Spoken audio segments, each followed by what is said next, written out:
तुम किसी भी उपाय से देवी मातंगी को पावन गंगा के जल में प्रविष्ट कराओ, वहीं श्री महाकाली का आविर्भाव होगा। गणेश,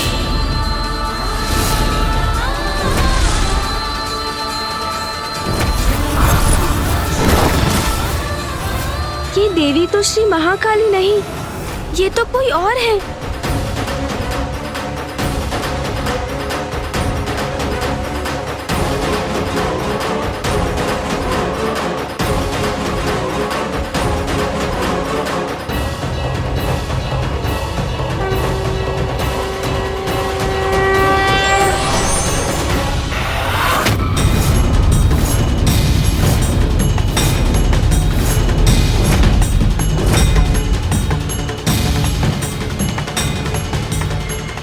गणेश, वो देखो।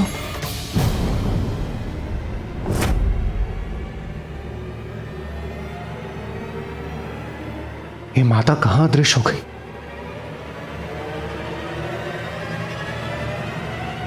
माँ श्री महाकाली का आविर्भाव हो रहा है।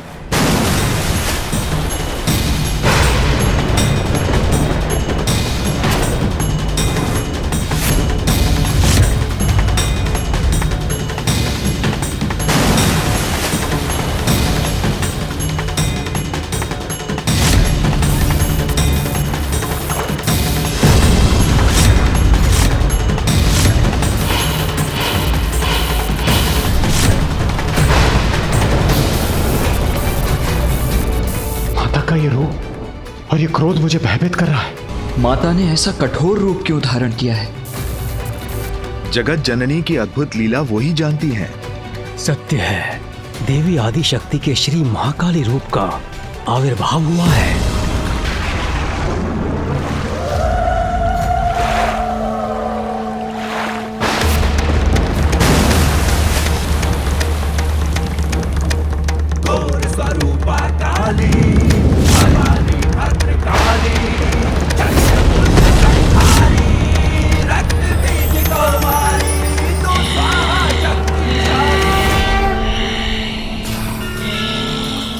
माँ प्रणाम, प्रणाम श्री महाकाली।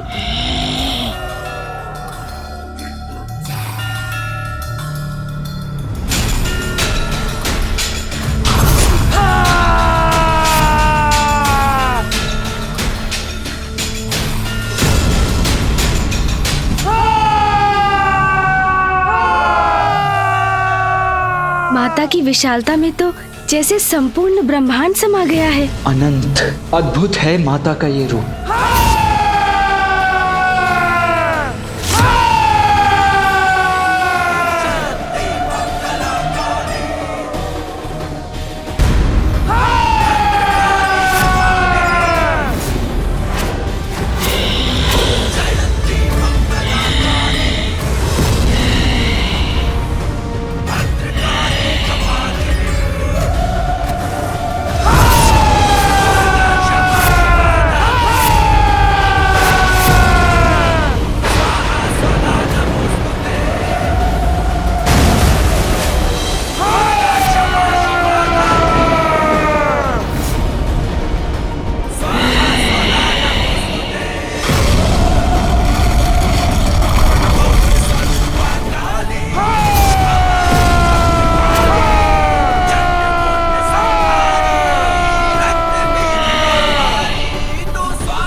माता श्री महाकाली की दिव्य भव्यता को मैं नमन करता हूँ।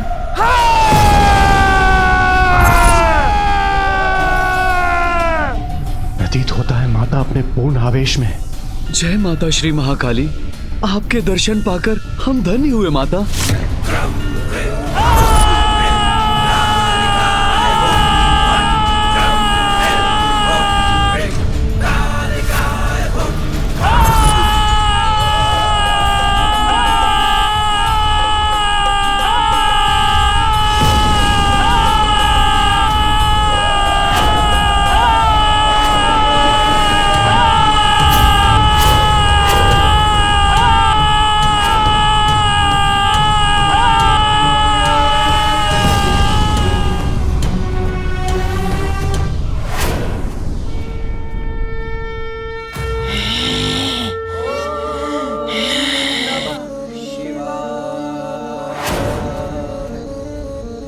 ये कैसा रहस्य है माता? कौन है? कौन है जो मेरा रहस्य जानना चाहता है? कौन?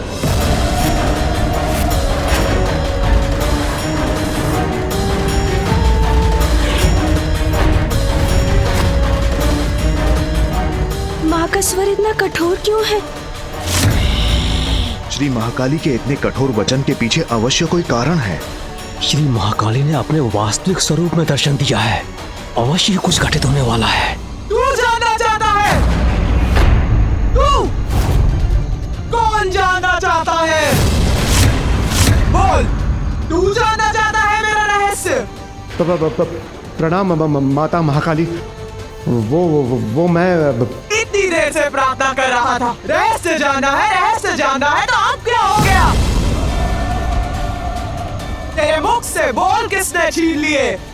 बोल।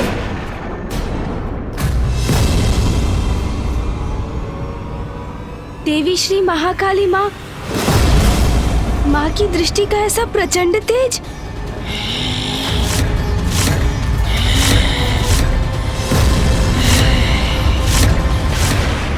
माँ के इस रूप के दर्शन के पीछे का कारण मुझे जानना ही होगा। माँ, हम सभी आपकी लीला समझना चाहते हैं, उसका रहस्य जानना चाहते हैं। माता, ये सब मेरा ही अपराध है। मैं ही इसका कारण हूँ माता।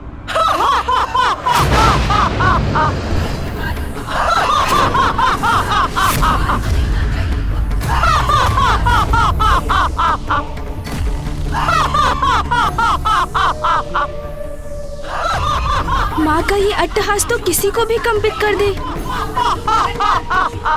तू है उसका कारण। कौन है तू? मेरी इच्छा के बिना कुछ भी करने वाला। सारा संसार में जो भी होता है मेरी इच्छा के कारण होता है। साधारण सा कोमल सा पत्ता भी हिलता है तो वो भी मेरी इच्छा से। तूने श्राप दिया था रे, क्योंकि वो मेरी इच्छा थी।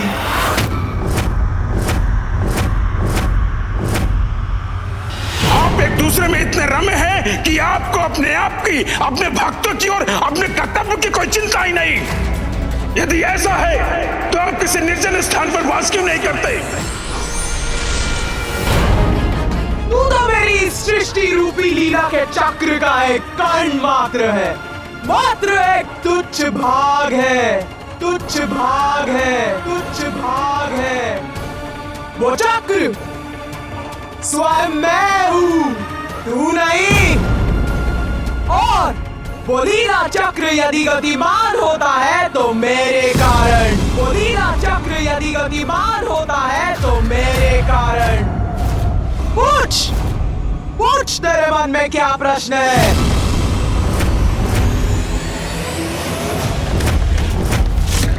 माता, आप माँ मातंगी के रूप में माँ गंगा में प्रविष्ट हुई और हमारी प्रार्थना सुन आपके पूर्व एक दिव्य श्वेत वर्णी देवी जल से बाहर आई। कौशिकी, कौशिकी थी वो। पवित्र श्वेत मौलिक वो बाहर आई और उसके श्वेत तत्व के बाहर आने के बाद गंगा की जलधारा में शेष था। स्याह, केवल स्याह? श्री महाकाली आप? हाँ, मेरी शक्ति जानना है क्या? जानना चाहता है वास्तव में मैं कौन हूँ? तो जान, संसार में ऐसा क्या है जो मैं नहीं। स्याह अंधकार अनंत होता है, जिसके आदि और अंत का किसी को ज्ञान नहीं। वही काल है और सभी उसी काल के बंदी हैं। और मैं हूँ उस काल की अधिष्ठात्री। मैं श्री महाकाली।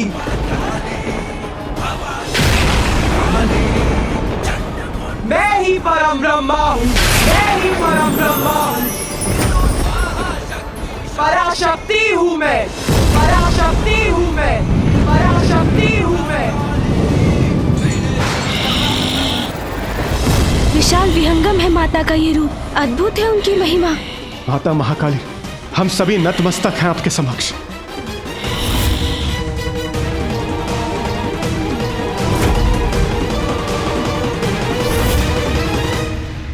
मुझे माता श्री महाकाली से उनकी लीला का रहस्य पूछना चाहिए। यही इच्छा महागणपति जी की भी थी, इसलिए तो उन्होंने मुझे मार्गदर्शन भी दिया था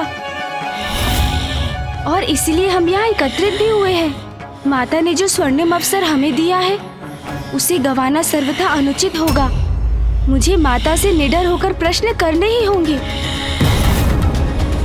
हे माँ, मेरे प्रश्न के लिए मुझे क्षमा कीजिएगा।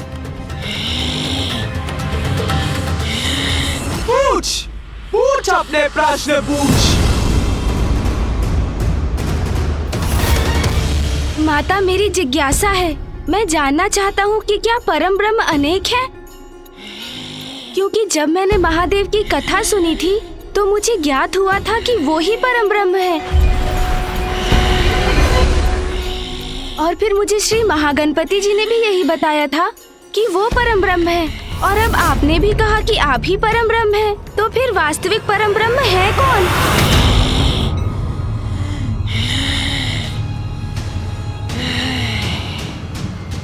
उत्तम, अति उत्तम प्रश्न पूछा है रे गणेश। सत्य है, सत्य तो यही है कि परम ब्रह्म एक ही है और हम सब उसी महाशक्ति के रूप हैं। किंतु वो तो अव्यक्त है, निरंकार है, सर्वत्र व्याप्त।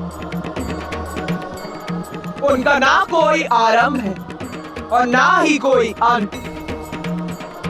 वो तो बस है, एक सर्वोच्च अस्तित्व के रूप में।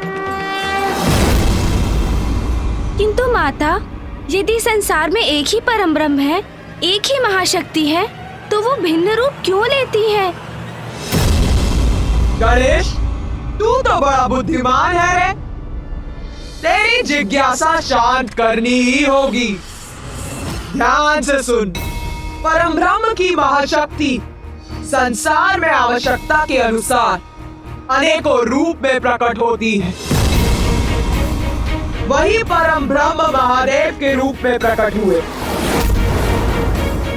और श्री महागणपति जी के रूप में भी। वही श्री महाविष्णु संसार में नारायण के रूप में प्रकट हुए।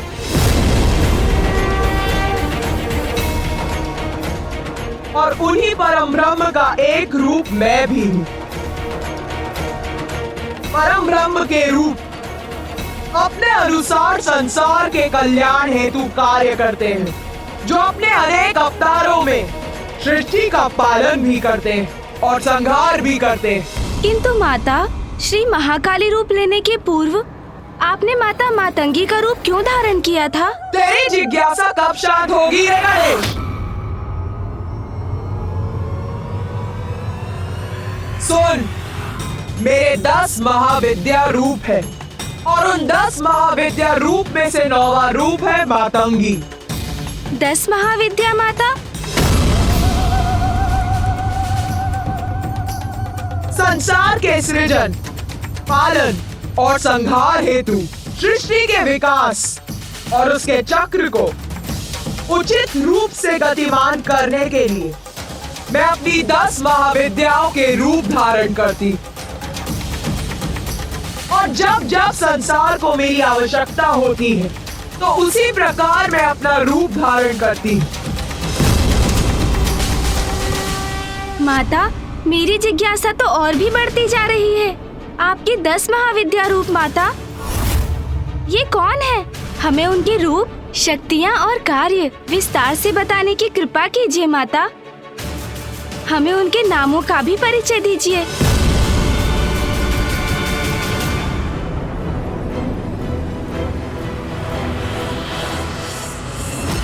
मेरी 10 महाविद्याओं के नाम है काली, तारा, पंचदशी, भुवनेश्वरी, भैरवी, भूपति, बगुला,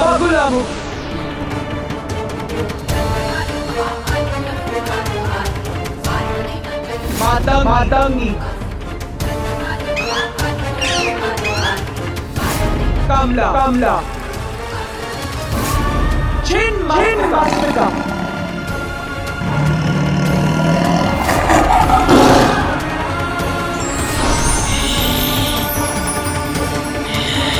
और मेरे प्रत्येक महाविद्या रूप में महादेव भिन्न रूप में मेरे साथ रहते, जैसे कि मेरे मातंगी रूप में वो मातंग के रूप में मेरे साथ रहते। माता, हमें अपने 10 महाविद्या रूपों का परिचय देने के लिए आपको अनेकों धन्यवाद। क्यों? तुम सभी यहाँ मेरे महाकाली रूप का रहस्य ज्ञात करने के लिए एकत्रित हुए हो ना? तो सुनो, अब मैं तुम्हें अपने महाविद्या रूप और मेरे उस रूप में महादेव कौन से रूप में होते हैं ये बताती हूँ।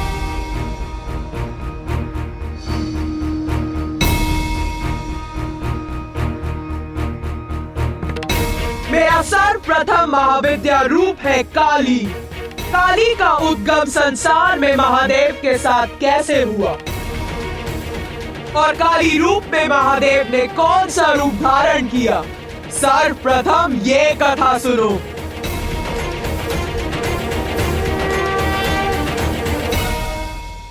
प्रलय के उपरांत संसार नष्ट हो जाता है, कुछ शेष नहीं रहता। तब एकमात्र मैं रहती हूँ, अव्यक्त निरंकार रूप में, और फिर मेरा प्रणव रूप प्रकट होता है जिससे संसार की सृष्टि होती।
देवी पार्वती आप एक ही तत्व हैं। समय आने पर देवी लक्ष्मी नारायण की पत्नी बनेंगी और देवी पार्वती महादेव की अर्धांगिनी।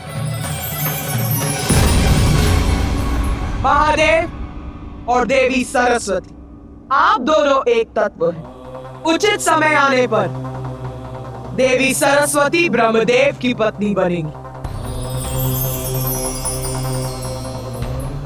आप सभी को अपने दायित्व, शक्ति और कार्य ज्ञात होंगे।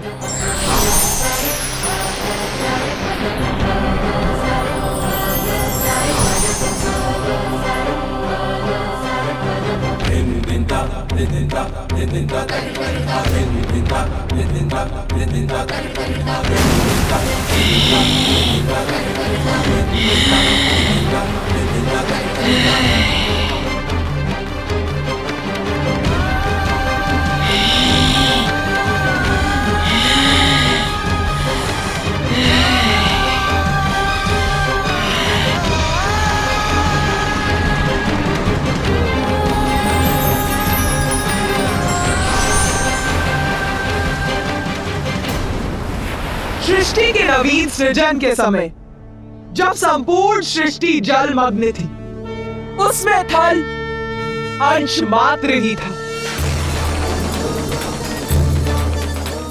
जो जल में उसी प्रकार विद्यमान था जैसे घृत जल में रहकर भी उससे पृथक ही रहता है। थल कोमल था, उसे कठोर बनाना था जिससे उस पर जीवन का संचार हो सके। विष्णुदेव को संसार का पालनहार बनना था, किंतु उसके लिए सर्वप्रथम संसार को आकार देने की आवश्यकता थी। इसीलिए मैंने निर्णय लिया कि विष्णुदेव संसार की रचना में मेरे सहायक बनेंगे। सृष्टि के पालनहार? किंतु मामा जी तो गहन निद्रा में लीन थे। सत्य है, नारायण तामसी प्रभाव में आकर माया के वशीभूत थे, इसीलिए उन्हें निद्रा से जगाना अत्यंत महत्वपूर्ण था। और उन्हें जगाने के लिए मैंने अशांति उत्पन्न करने का निश्चय लिया। अशांति माता? हाँ, अशांति मधु और कैटब के रूप में।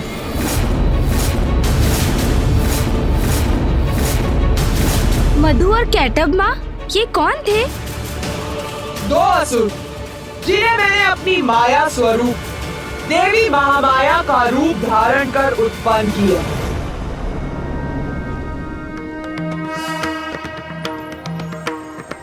कृष्णाय गोविन्दाय गोपीजनवल्लभाय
उनके उत्पन्न होने पर मैंने उनमें प्राण का संचार कर उन्हें जीवन प्रदान किया।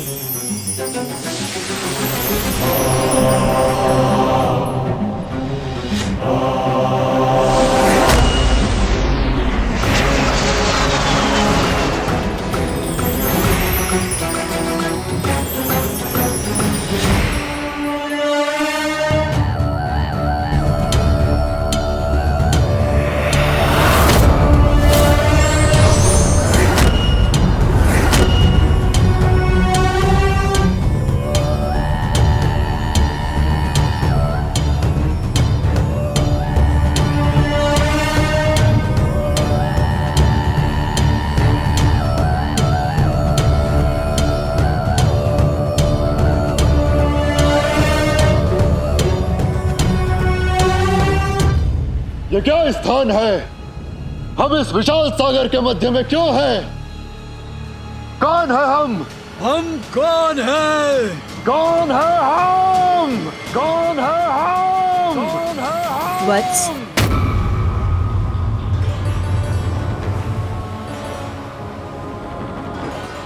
तुम दोनों हो मधु और कैटब। मैं मधु। मैं कैटब। मैं मधु। मधु। मैं कैटब हूँ। मैं कैटब हूँ।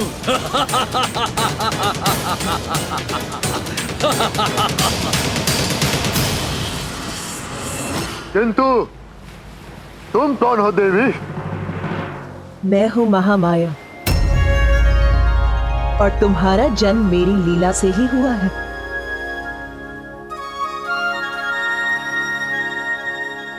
प्रणाम माता।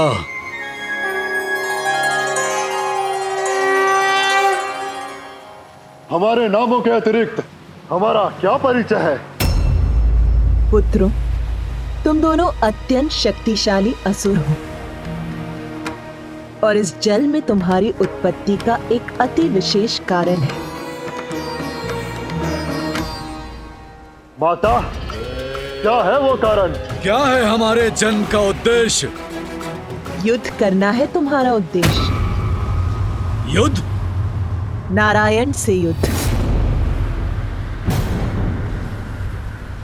जाओ और अपने जन्म का उद्देश्य पूर्ण करो। नारायण से युद्ध करो। देवी महामाया, आपके कारण ही हमारा अस्तित्व है। आपने ही हमें हमारा नाम दिया है, हमारा मार्गदर्शन किया है। इसलिए देवी, आपका आदेश है कि हम विष्णुदेव से युद्ध करें, तो ऐसा ही होगा।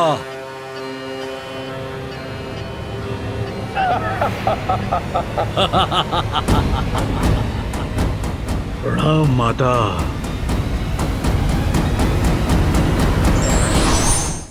कहाँ है विष्णुदेव?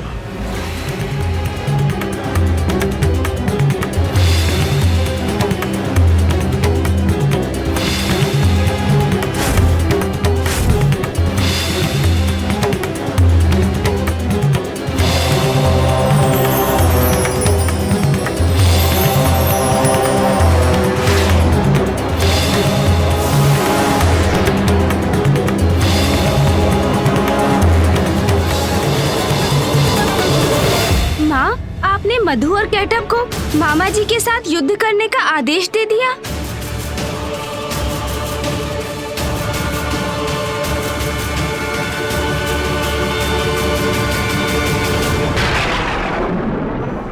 तुझे क्या लगता है ये भूल थी मेरी? जब से मैं आई हूँ प्रश्नों की झड़ी लगा रखी है। मैं तेरे प्रश्नों का उत्तर दे रही हूँ क्योंकि तू मेरा रहस्य जानने के लिए इच्छुक है कि तू मेरी ही लीला पर प्रश्न उठा रहा है। हाँ, भेजा मैंने उन दो असुरों को नारायण से युद्ध करने के लिए।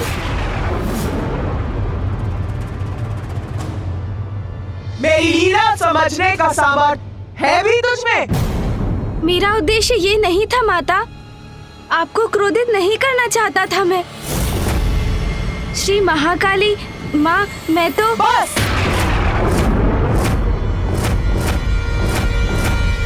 अब और कुछ नहीं। कौन होते हो तुम सभी मुझसे प्रश्न पे प्रश्न पूछने वाले? पराशक्ति हूँ मैं। बहुत हुई मेरी लीला की कथा। अब ना तो मुझे कुछ सुनना है और ना ही कुछ कहना।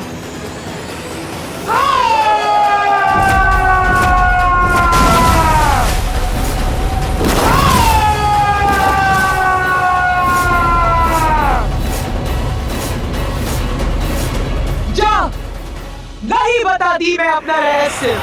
ये क्या कर दिया मैंने? माँ श्री महाकाली माँ के कोप को जागृत कर उन्हें हमसे रुष्ट कर दिया।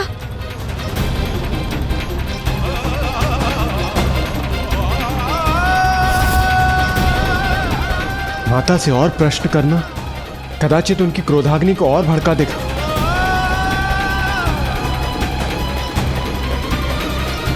बस, बहुत हुआ। अब मैं यहाँ एक पल भी नहीं रुकूंगी।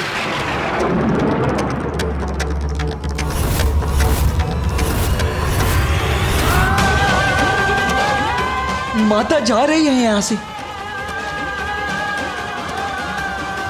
ओम जयंती मंगला काली भद्रकाली कपालिनी दुर्गा क्षमा शिवा धात्री स्वाहा स्वधा नमोस्तुते। ओम जयंती मंगला काली भद्रकाली कपालिनी दुर्गा क्षमा शिवा धात्री स्वाहा स्वधा नमोस्तुते। ओम जयंती मंगला काली भद्रकाली कपालिनी दुर्गा क्षमा शिवा धात्री स्वाहा स्वधा नमोस्तुते। ओम जयंती मंगला काली भद्रकाली कपालिनी दुर्गा क्षमा शिवा धात्री स्वाहा स्वधा नमोस्तुते। गणेश जी की स्तुति से माता श्री महाकाली का क्रोध शांत हो रहा।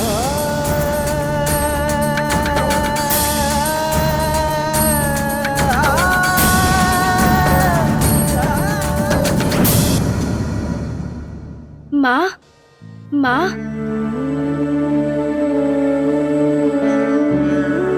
मुझे क्षमा कीजिए माँ। मैं अपने प्रश्नों से आपको क्रोधित नहीं करना चाहता था। ये प्रश्न तो मात्र मेरी जिज्ञासा थी। कृपया अपनी कथा हमें सुनाइए ना माँ। अपनी दिव्य लीला को विस्तार से समझने के लिए हम सभी अति उत्साहित हैं। हमारी जिज्ञासा शांत कीजिए ना माँ। वास्तव में बुद्धि का देवता है तू। मेरी क्रोधाग्नि को शीतल कर दिया। तुम सभी मेरी लीला जानना चाहते थे ना? तो सुन, मैंने ही उन दो असुरों को नारायण से युद्ध करने का आदेश दिया था। किंतु असुरों का तो स्वभाव ही होता कि वो कभी किसी के आदेश का पालन नहीं करते। अर्थात माता? अर्थात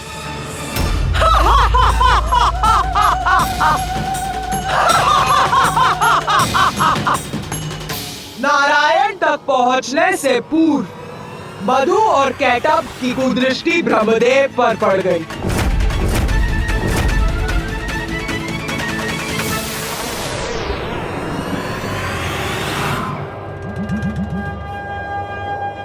वो वहां देखो भ्राता कैटब, क्या है वो?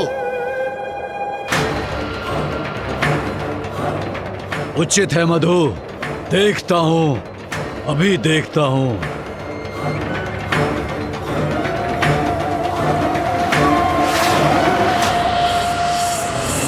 क्या तुम भी वही देख रहे हो जो मैं देख रहा हूं? एक उच्च आसन पर कोई वृद्ध देवता प्रतीत होता है। हाँ मधु, किंतु इस वृद्ध देवता को इतने ऊंचे आसन की क्या आवश्यकता है? उचित कहते हो भ्राता। उच्च स्थान तो बलवान को प्राप्त होना चाहिए, हमें प्राप्त होना चाहिए। विष्णु से तो बाद में युद्ध करेंगे, पहले इस वृद्ध देवता को आसन से उतारते हैं। इसका स्थान छीनते हैं।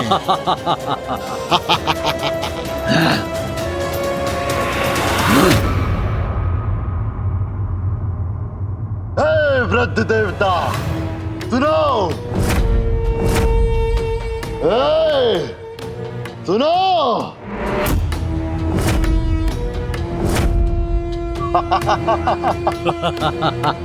ये दो असुर कौन हैं? इस दुर्बल प्रतीत होने वाले वृद्ध देवता को तो हम बड़ी आसानी से कमल सिंहासन से गिरा सकते हैं। हाँ, सर्वप्रथम इससे मुक्ति पाएंगे हम, फिर उस विष्णु को नष्ट करेंगे, फिर इस संपूर्ण सागर के अधिपति बनेंगे हम। ये कुरूप असुर मेरे इतने निकट, इन्हें देखकर ही इनसे घृणा हो रही है मुझे। हे वृद्ध देवता, यहाँ एकाकी बैठकर क्या कर रहे हो? मैं वृद्ध नहीं हूँ। मेरे ये श्वेत केश मेरे ज्ञान के प्रतीक हैं और ये मेरा स्थान है। मुझे जहाँ होना चाहिए मैं वहीं हूँ। नहीं, ये स्थान तुम्हारे लिए उपयुक्त नहीं है। तुम्हें इस ऊंचे आसन की कोई आवश्यकता नहीं। इसके योग्य नहीं हो तुम। चलो, उतरो यहाँ से। तुम दोनों यहाँ कर ये उपद्रव क्यों कर रहे हो? मैं शांति प्रिय हूँ। तुम्हें मेरे स्थान से मुझे हटाकर क्या प्राप्त होने वाला है? क्या प्राप्त होगा हमें? बस, अब और प्रश्न उत्तर न आए। दूसरों को सताने में ही आनंद है, इतना भी नहीं समझते। इसलिए जैसा कहा जाए वैसा करो, अन्यथा शांति प्रिय देवता, तुम्हारे जीवन को अशांति से भर देंगे हम। या कदाचित तुम हमारा विरोध करने की इच्छा रखते हो? हाँ, विरोध करो, संघर्ष करो हमसे, यही चाहते हैं हम। फिर तुम्हें सताने में और आनंद आएगा। ये असुर तो बड़े दुष्ट प्रतीत होते हैं। मैं करूं तो क्या करूं?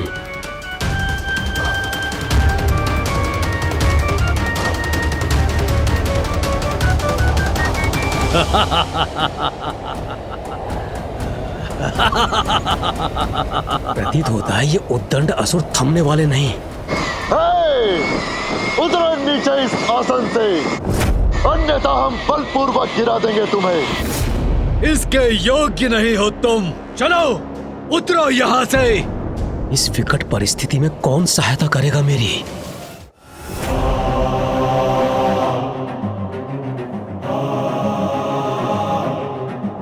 नारायण से सहायता की गुहार करता हूं।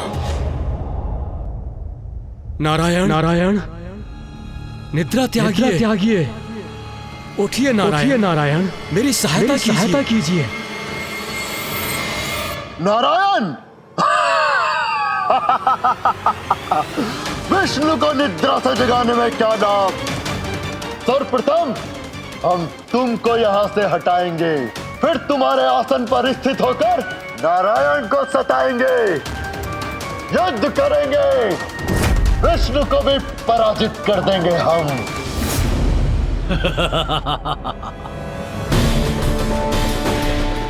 नभदेव वधु और कैटभ से आतंकित, क्योंकि वो उनसे युद्ध नहीं कर सकते, तो वो नारायण की प्रार्थना कर उन्हें उनकी निद्रा से जगाने का प्रयत्न करने लगे।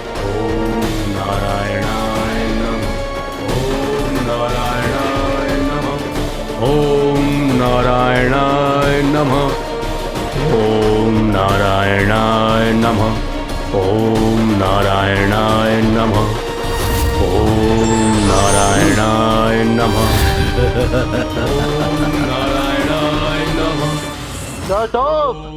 वृद्ध देवता ऐसे नहीं उतरेगा। क्यों ना एक कार्य करें, इसके कमल की जड़ को ही विलक कर देते हैं।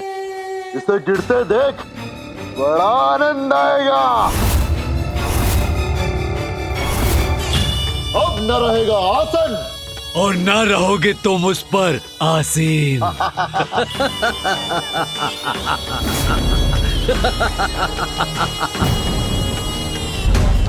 ये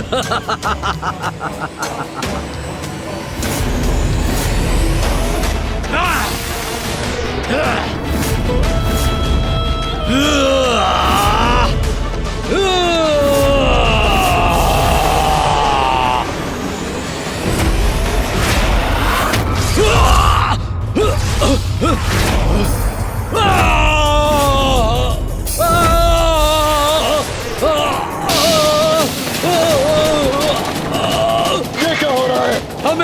हमें आहत किसने किया? कौन है हमें नीचे गिराने वाला?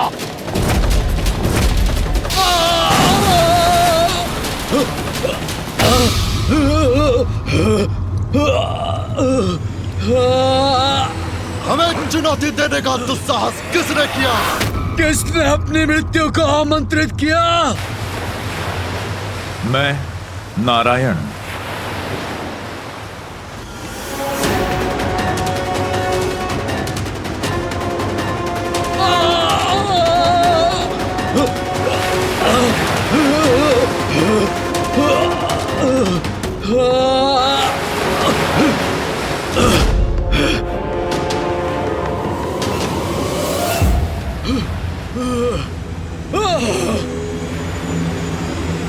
नारायण के कान की मैल से उत्पन्न हुए ये असुर कोई साधारण असुर नहीं थे और उनमें प्राण तो मैंने ही फूके थे, तो उनका अंत इतनी सरलता से कैसे हो सकता था? मैं चकित और विचलित इस बात से हूँ कि माता द्वारा उत्पन्न दो असुर उन श्री हरिनारायण विष्णु का सामना भला कैसे करेंगे, जो स्वयं जगत के पालनहार हैं।